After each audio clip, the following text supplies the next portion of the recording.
Viral, bingkisan hajatan mewah gunakan wadah termos nasi. Bingkisan atau oleh-oleh dalam sebuah acara merupakan tanda terima kasih pemilik acara.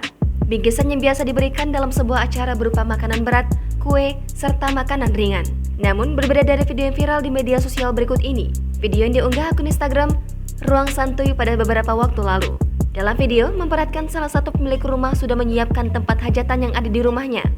Ruangan yang telah disiapkan adalah tempat di mana tamu akan duduk saat datang ke acara tersebut. Hal unik dalam acara tersebut yaitu bingkisan dari pemilik rumah yang terekam sudah disiapkan makanan minuman beserta termos berukuran besar sebagai bingkisan untuk dibawa pulang oleh tamu undangan.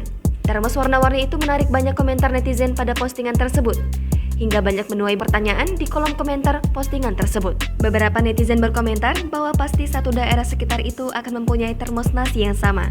Netizen lain pun turut mendoakan agar rezeki si penyelenggara hajatan itu tetap lancar.